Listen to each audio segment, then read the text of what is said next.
República de Cuba, 8 de diciembre de 2025.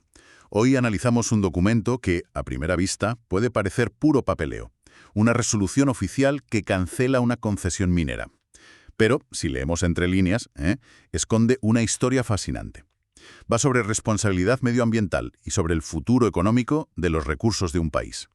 Vamos a ver qué hay detrás de la extinción de esta mina, la de Cerro Pelado. Es que es un ejemplo perfecto de cómo un texto legal, que parece muy árido, puede ser en realidad una radiografía de cómo piensa un Estado. ¿Ah, sí? Sí, nos dice cómo gestiona su riqueza, qué es lo que valora y, sobre todo, qué responsabilidades exige a quienes la explotan. Vale, pues empecemos por el principio, para situarnos. Tenemos la resolución 87-2025 publicada en la Gaceta Oficial.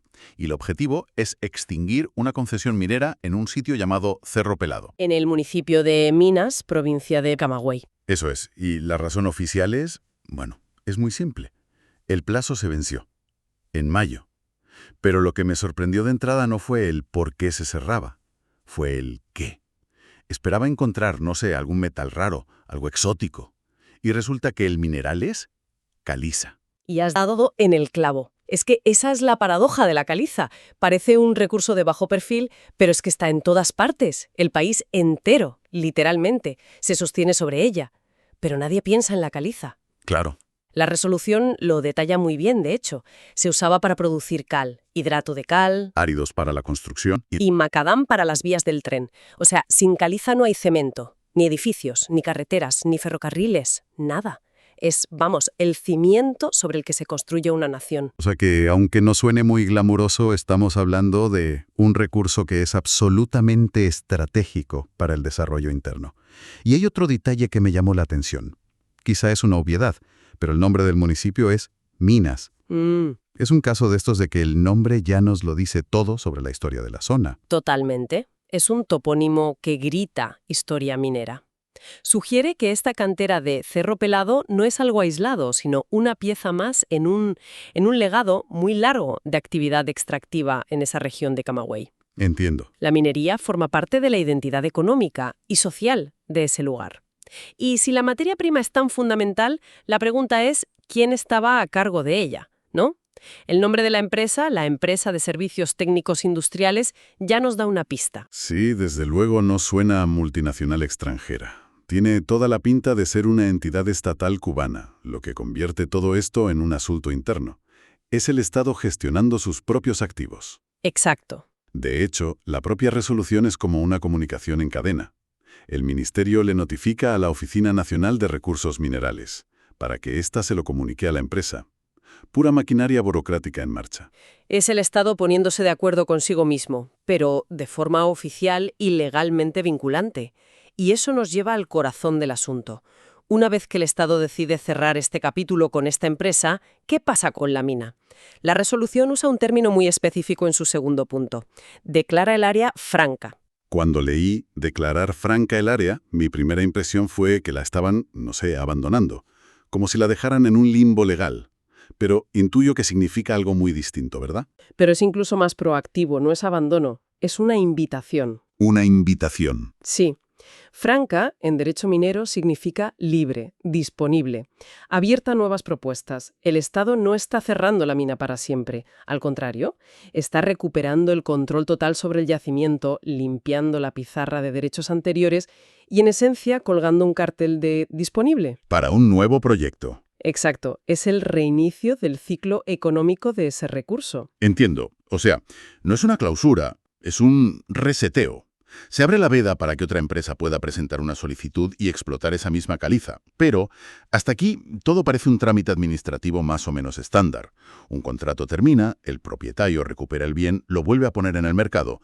Pero entonces llegas al tercer punto de la resolución. Y ahí es donde te das cuenta de que la historia es mucho más compleja. Ese es el punto que eleva el documento. Lo convierte de un simple trámite a una declaración de principios. Es donde se establece que el fin del contrato no significa el fin de la responsabilidad. Exacto.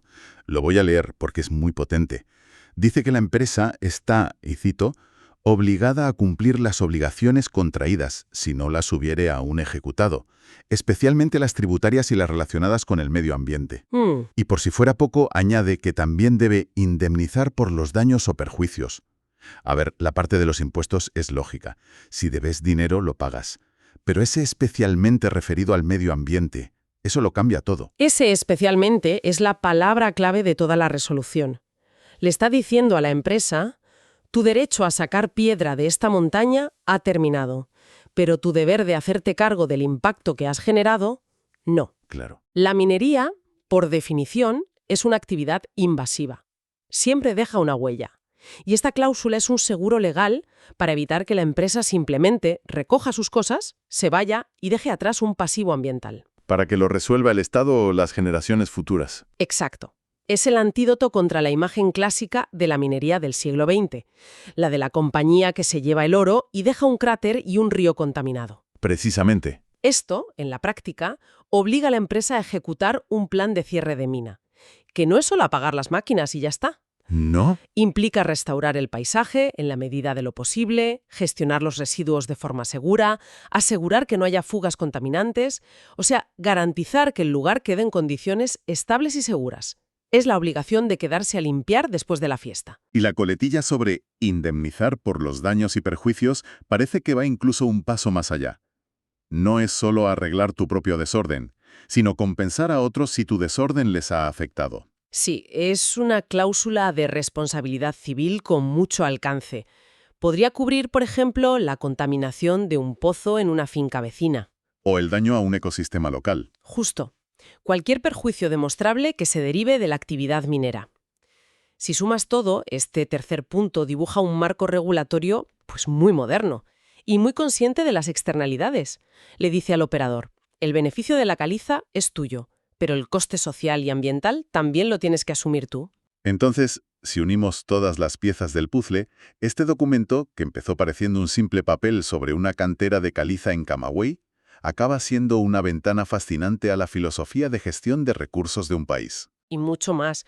Vemos un sistema que funciona con ciclos definidos. Las concesiones tienen un principio y un fin.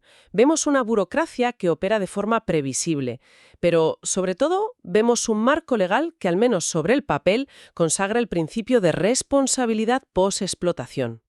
Muestra una madurez en la administración de los recursos. Está alineada con las tendencias internacionales más exigentes en materia ambiental. No es solo extraer y vender. Es extraer, vender y hacerse cargo de las consecuencias. En resumen, se acabó la concesión para la mina de Cerro Pelado. El terreno vuelve a estar en el mercado, listo para un nuevo proyecto. Pero la empresa saliente no puede hacer borrón y cuenta nueva. Sigue legalmente atada a sus deudas fiscales y, muy especialmente, a reparar cualquier huella medioambiental que haya dejado. Exacto. Y esa disponibilidad del terreno, esa declaración de área franca, es lo que nos deja con la pregunta más interesante de todas. Es una pregunta que el documento no responde, pero que plantea para el futuro inevitablemente. Conocemos el pasado de la mina. Sí. Proveer de materiales básicos para construir el país. Para el consumo interno. Efectivamente.